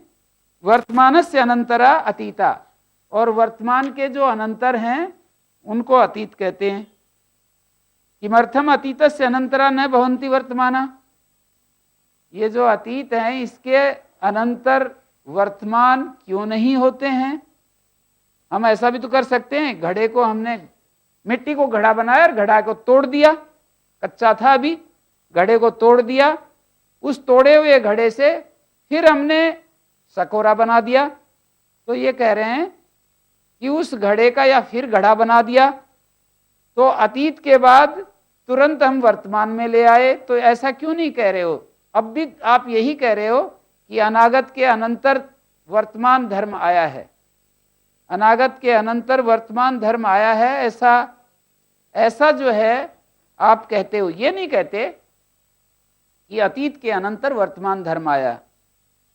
तो कहते हैं वो इसलिए पूर्व पश्चिमताया अभावात, पूर्व और पश्चिम, पहले और बाद, इसका अभाव होने से, पहले और पश्चात, अनागत और इसके अंदर योगा। मैं लिख करके बताता हूं, अनागत, वर्तमान, अतीत, इसी को उदित कह रहे हैं, इसी को शांत कह रहे हैं और इसी को अव्यपदेश कह रहे हैं। तो ये बता रहे हैं कि अतीतस्य अनंतरा किमर्थम वर्तमानस्य अनंतरा अतीता, ये जो वर्तमान धर्म है इसके निकटवर्ती अतीत हैं। फिर पूछा अतीतस्य अनंतरा किमर्थम वर्तमाना न भवन्ति, इस अतीत के अनंतर ये क्यों नहीं होते हैं, इसके अनंतर ये क्यों नहीं होते हैं। अनंतर माने जस्ट आफ्टर, इसके जस्ट आफ्टर वर्तमान क्यों नहीं होते हैं, इसी के जस्ट आफ्टर ये क्यों होते हैं, ऐसे पूछ रहे हैं। तो आपके पकड़ में आ रहा होगा, पूर्व और पश्चिमता का अभाव होने से, इन्हीं के बीच में ये पूर्व है ये पश्चिम है, पश्चिम मानी उत्तर, बाद वाला, नेक्स्ट, ये पहले है ये बाद में है, इसलिए इसके बाद ये आते हैं, इसके बाद ये आते हैं और ये आने के बाद खत्म बात। फिर अगेन जो है वो एक मिट्टी धर्मी अपने पास बच गया। मिट्टी धर्मी में 3 धर्म उदय हुए। अव्यपदेश धर्म था, मिट्टी के अंदर घड़ा पहले से ही विद्यमान था, उस घड़े को हमने वर्तमान में घड़ा आकार दे दिया और घड़ा आकार देने के बाद घड़े को तोड़ दिया, मिट्टी धर्मी बच गया बस। अब मिट्टी धर्म में बहुत सारे इसी तरह अनागत धर्म है, वर्तमान धर्म है, अतीत धर्म, उनको फिर उसी प्रक्रिया से गुजरना पड़ेगा। इसको चित्त के साथ भी घटा सकते हो। चित्त में बहुत सारे अनागत धर्म हैं, बहुत सारे हैं। वर्तमान में उस चित्त में कुछ धर्म उभरते हैं और वे धर्म अतीत में चले जाते हैं। अब चित्त एक धर्मी बच गया बस। चित्त धर्मी में फिर अनेक धर्म अनागत हैं, वे फिर अनागत धर्म वर्तमान में आते हैं और अतीत में चले जाते हैं, धर्मी बच गया बस। चित्त रूपी धर्मी, उसमें बहुत सारे अनागत धर्म हैं, वर्तमान में पैदा होते हैं और वो शांत हो जाते हैं, आखिरी में धर्मी बच जाता है चित्त। सोने को कितने रूप दे दीजिए, आखिरी में तोड़ मोड़ करके वही सोना। तो ये इस प्रक्रिया से ये समझाना चाहते हैं कि हमारे चित्त में अनेक धर्म छिपे पड़े हैं, वर्तमान में उदय होते हैं और वो शांत होते जाते हैं और ये साइकिल निरंतर चल रहा है। अनंत अतीत के बाद फिर ये अतीत यहां आता है ऐसा नहीं कह रहे। ये जो अतीत धर्म है ये वापिस यहां आ जाता है ऐसा नहीं बोल रहे हैं। वो गया बस, खत्म होगी बात। बस 3 धर्मों में पूरा इसका जो एक साइकिल था वो पूरा हो गया। अब वो धर्मी बन गया। जैसे अतीत हुआ, किसी धर्म का अनागत रूप वर्तमान हुआ और अतीत हुआ, धर्मी मात्र शेष रह गया। उस धर्मी से फिर अगेन वो साइकिल चालू किया जा सकता है कि उसके अंदर छिपे हुए अनागत धर्मों को फिर हम वर्तमान में लाते हैं और उन वर्तमान धर्मों को फिर अतीत में पहुंचा देते हैं। ये निरंतर साइकिल घूम रहा है, हर पदार्थ के अंदर घूम रहा है। अतीत के अनंतर वर्तमान नहीं है। पूर्व और पश्चिम का अभाव होने से यथा अनागत वर्तमानयो पूर्व पश्चिमता नैवम अतीतस्य, कहते हैं जैसे अनागत और वर्तमान का पूर्व और पश्चिम भाव है, पहले और बाद वाली स्थिति है, ऐसे अतीत और वर्तमान की पहले और बाद वाली स्थिति नहीं होती है। अतीत की और वर्तमान की, अतीत पहले होता है और वर्तमान बाद में, ऐसा नहीं होता है। तस्मा नातीतस्य अस्ति समानंतरा, इसलिए अतीत का निकटवर्ती वर्तमान नहीं है। समानंतर का मतलब निकटवर्ती वर्तमान नहीं है। तद अनागता एवं समानंतरो भवति वर्तमाना, ये जो वर्तमान है अनागत के ही निकटवर्ती होता है। जो हमारे चित्त में कोई धर्म उभरा नहीं है, उसके अनंतर वर्तमान जो उभरने वाला है, जो उभरने जा रहा है, वो अनंतर है। अथ व्यपदेशाः और ये अनागत क्या है? सर्वम सर्वात्मकम, हर चीज में हर धर्म है, ऐसे बता दिया। सर्वम सर्वात्मकम, सभी धर्म सभी शक्तियों वाले हैं। वो तो उसके प्रकट होने की अनुकूल परिस्थितियां वेट करता रहता है। सर्वम सर्वात्मकम, बड़ी बात कह दी। सभी धर्म, सभी धर्मी सब शक्तियों वाले होते हैं। सर्वम सर्वात्मकम यत्रोक्तम, जैसा कि कहा है, जल भूम्यो पारिणामिकम रसादि वैश्वरूप्यम स्थावरेषु दृष्टम स्थावराणाम जंगमेषु जंगमानाम स्थावरेषु एवं जाति अनुच्छेदेन सर्वम सर्वात्मकम। जाति के उदाहरण को पकड़ करके ये कह रहे हैं, जल, पूर्वाचार्यों की बात बता रहे हैं कि जल और पृथ्वी का परिणाम भूत जो रस आदि है, जल भूम्यो पारिणामिकम रसादि वैश्वरूपम, अनेक रूपता, रसादि की जो अनेक रूपता है, रसादि वैश्वरूप्यम, रसादि की जो अनेक रूपता है, स्थावरेषु दृष्टम, स्थावर में देखी गई। देखिए, जैसे ये धरती होती है, पानी होता है और भूमि होती है, इनके अंदर परिणाम पैदा होता है, तो ये रसादि की विविधता हमारे को हरे रूप में दिखाई देती है, धरती हरी भरी दिखाई देती है। तो पानी और भूमि का केमिकल रिएक्शंस होते हैं और उसके परिणाम के स्वरूप हमारे को यह हरियाली दिखाई देती है। तो कह रहे हैं जल भूमि का जो पारिणामिक जो रसादि वै स्वरूप है, वो स्थावर मानी इस हरियाली में दिखाई दे रहा है। स्थावर जो घास और पेड़ पौधे इसमें दिखाई दे रहा है। स्थावर कहते हैं जो धरती के ऊपर पेड़ पौधे हरियाली होती है, उसको स्थावर नाम दिया गया है। तो जल और भूमि का पारिणामिक, परिणाम से हुआ जो रसादि वैश्वरूप्य है, वो स्थावर में देखा गया। और स्थावरों का जंगमों में, स्थावर का जंगम में कैसा देखा गया? जैसे पेड़ पौधे सब्जी हम खाते हैं तो हमारे अंदर वो परिणाम, अलग अलग परिणाम पैदा होता है। हरियाली को पशु चरते हैं। जंगम कौन से होते हैं? जंगम माने चलते फिरते। दो प्रकार की योनियां, एक स्थावर योनि, एक जंगम योनि। तो स्थावरों, जल और भूमि का परिणाम क्या हुआ? पेड़ पौधे। पेड़ पौधों का परिणाम क्या हुआ? हमारे शरीर। हमारे शरीरों का परिणाम क्या हुआ? फिर स्थावर में पहुंच गए, फिर जल भूमि में पहुंच गए। हम लोग मल मूत्र त्याग करते हैं, मर जाते हैं तो जला दिए जाते हैं, तो फिर भूमि, जल भूमि का रूप धारण कर लिया। मानी जल और भूमि से पेड़ पौधे हुए, घास फूस पैदा हुआ, और उस घास फूस से फिर वो हम पशु खाते हैं, मनुष्य खाते हैं, सब्जियां खाते हैं, तो उससे एक रस पैदा होता है। स्थावरेषु दृष्टम, रसादि वैश्वरूप्य जल भूमि का पारिणामिक जो ये विविध रूप है, ये स्थावरों में देखा गया, स्थावरों का जंगमों में देखा गया, और जंगमों का फिर स्थावरों में देखा गया।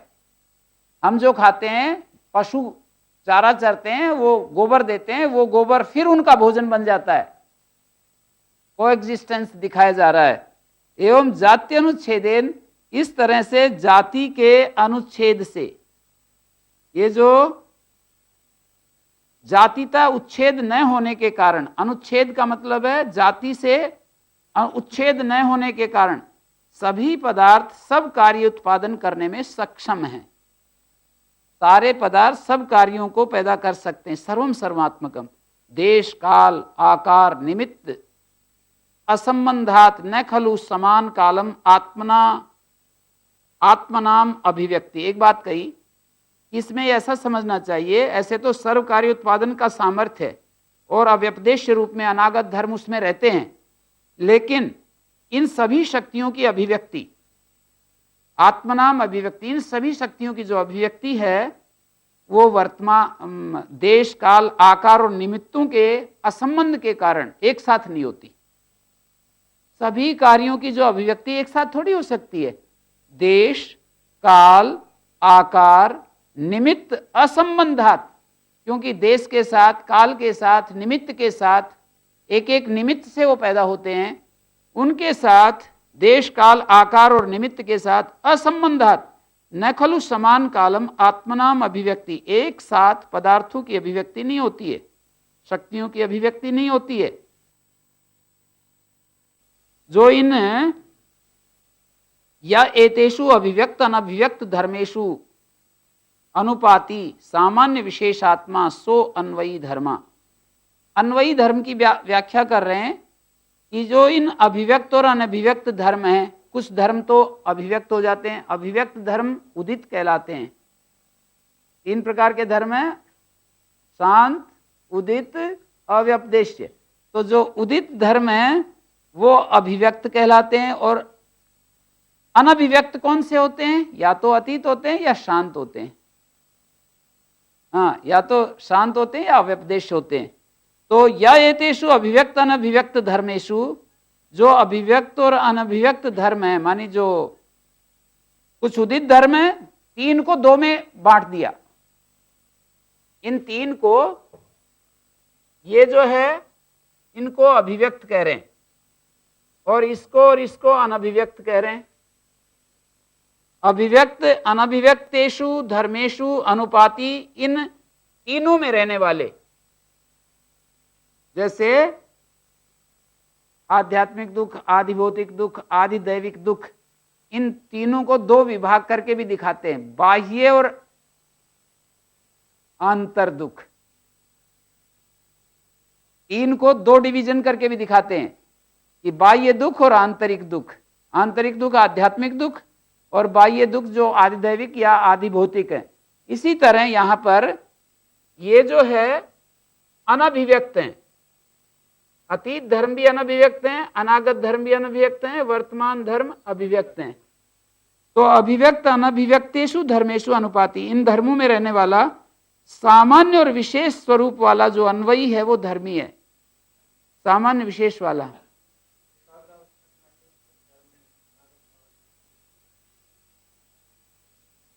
एकाग्र अवस्था में अतीत धर्म फिर उभरते हैं। नहीं नहीं नहीं, ऐसा नहीं है ना, अतीत अनागत में नहीं जाते, वर्तमान में भी नहीं जाते।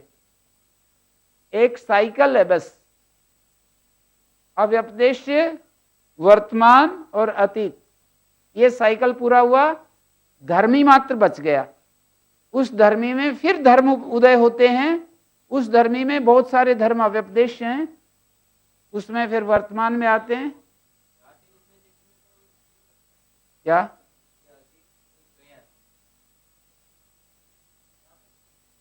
नहीं, वो इस तरह से देख रहे हैं, वो तो आ ही रहे हैं इस तरह, तो कि अनागत जो धर्म है वो क्या है? धर्मी के अंदर बहुत सारे धर्म रह रहे हैं, अनागत रूप से हजारों धर्म रह रहे हैं।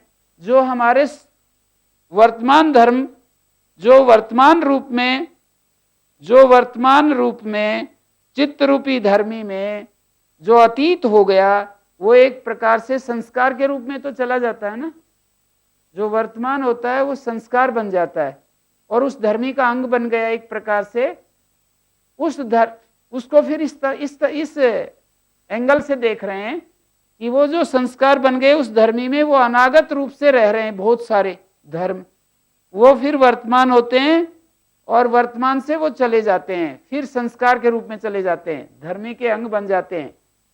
फिर उनमें से निमित्त पाकर के, अनुकूल निमित्त पाकर के वर्तमान में आते हैं और अतीत हो जाते हैं। या एतेषु अभिव्यक्त अनभिव्यक्तेषु धर्मेषु अनुपाति, रहने वाला सामान्य विशेष आत्मा, सामान्य विशेष रूप वाला होता है, धर्मों में अनुगत रहने वाला, वो इन अतीत और अनागत धर्मों में अनुगत रहने वाला सामान्य विशेष रूप होता है। सामान्य विशेष आत्मा सो अन्वयी धर्मा, वो अन्वयी रूप से वो जो रहता है उसको धर्मी कहते हैं। धर्मों में सामान्य और विशेष, कुछ सामान्य रूप कुछ विशेष रूप, ऐसा वो धर्मी होता है। यस्य तु धर्म मात्रम एविदम निरन्वयम तस्य भोगा भावा। कोई व्यक्ति ऐसा भी कहता है कि धर्मी नाम की कोई चीज नहीं, बस धर्म ही धर्म है, ऐसा भी कुछ लोग विचारक दार्शनिक कहते हैं। तो उसका खंडन कर रहे हैं, कहते हैं वो तो कोई पहले और पीछे के साथ उसका कोई तारतम्य भी तो होना चाहिए। कर्म फल के भोग का अभाव हो जाएगा, जिसके मत में ये अननुगत धर्म मात्र है, किसी एक दूसरे के साथ ये धर्म रिलेटेड नहीं है, कोई एक धर्मी के साथ ये धर्म रिलेटेड होते हैं। यदि ऐसा नहीं मानेंगे कि धर्म मात्र ही हैं और इनका परस्पर एक दूसरे के साथ संबंध नहीं है, धर्म ही धर्म में परिणमित होता हो और धर्म ही धर्म में, ऐसा नहीं हो सकता। नहीं, धर्म धर्मी में धर्म ही धर्मी बन जाए, वही उसका धर्म बन जाए। नहीं, धर्म धर्मी में परिणत नहीं होता। जो घड़े का जो आकार है वो धर्म है और मिट्टी धर्मी है। सोने का जो आकार है वो धर्म है और सोना मिट्टी है। सोना जो है वो धर्मी है। तो जो धर्मी है उसके अंदर अलग अलग धर्म विद्यमान रहते हैं, उभरते हैं, शांत होते हैं। आखिर वो स्वर्ण है ना, आखिर तो वो द्रव्य रूप हमारे सामने है। वहाँ धर्म, मिट्टी धर्म है ना, धर्मी है। हाँ जी, घड़ा धर्म बना जी। उस धर्म से फिर बदल बदल करके वो धर्मी बन जाता है। नहीं, धर्मी नहीं बनता है, वो धर्म शांत होता है, ऐसे बोलिए ना। वो जो अनागत रूप से धर्म था फिर वर्तमान में आया, वो धर्म शांत हो गया, बस इतनी तो बात होती है। वो जो धर्म हमारे सामने उभरा है वो शांत हो गया। पहले गोल गोल मिट्टी थी, फिर चौकोर मिट्टी बन गई, चौकोर मिट्टी को फिर गोल बना दिया, तो ये धर्मी तो उभरे, धर्मी तो बार बार उभर रहे हैं। मिट्टी थोड़ी अलग हो रही है, मिट्टी तो वही है। हाँ, पहले भी आया था, एक ये भी आया था पहले कि यस्य धर्म मात्रम एविदम निरन्वयम। जो ये मानते हैं कि धर्म मात्र ही है तो अन्वय रहित हो जाएगा, उसका लिंक नहीं जुड़ेगा, वो फिर कर्म फल का भोग कैसे हो पाएगा। तस्मात् अन्येन विज्ञानेन कृतस्य कर्मणो अन्यत कथम भोक्तृत्वेन अधिक्रियेत। कहते हैं अलग अलग धर्म है सारे।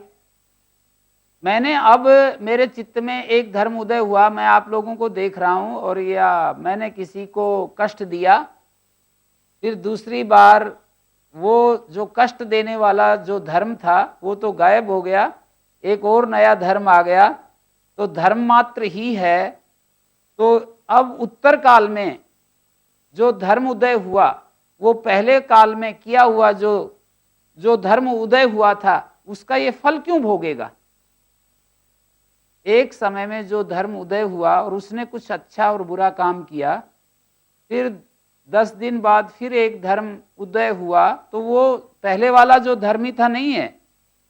धर्मी नाम की कोई चीज नहीं है, हर क्षण धर्म ही धर्म चेंज होते रहते हैं, ऐसा मानते हैं। ऐसी ये पूर्व पक्ष है, ये शंका करने वाले ने ऐसी शंका की कि ये धर्मी नाम की कोई चीज नहीं है, बस धर्म ही परिवर्तित हो रहे हैं, धर्म ही धर्म। तो कहते हैं ऐसा यदि है तो एक समय जो कोई कार्य करता है वही फल भोगता है, वो दूसरे समय कहां से भोगेगा। नहीं, अन्येन विज्ञानेन कृतस्य, आपने कोई काम किया मैं थोड़ी भोगूंगा, तत् स्मृति अभाव से, उसकी स्मृति भी नहीं रहेगी। अन्य दृष्टस्य स्मरणम अन्यस्य नास्ति, दूसरे ने तो कोई चीज देखी है तो दूसरे को उसका स्मरण नहीं होता है, देखी है तो दूसरे को उसका स्मरण नहीं होता है। तो इस तरह से धर्म मात्र नहीं है ये, धर्मी उसके पीछे कोई एक चीज है और उसके धर्म अलग अलग होते हैं। इस चर्चा हम फिर करेंगे। ओम शांति शांति शांति। भजन जो मोह ले आपका मन, मनमोहना मेरे कान्हा। संस्कार म्यूजिक की प्रस्तुति आपके भजन वॉल्यूम 11 एवं 12। सुबह हो शाम मुख पे तेरो नाम। होम डिलीवरी एवं संपूर्ण जानकारी हेतु संपर्क करें। मोबाइल 081081110107। Email homedelivery@sanskartv.co.in। सभी ऑडियो स्टोर्स पर उपलब्ध। कराग्रे वसते लक्ष्मीः करमूले सरस्वती। करमध्ये तु गोविन्दः प्रभाते करदर्शनम्। संस्कार, द चैनल ऑफ इंडिया, हमारी संस्कृति, हमारी विरासत।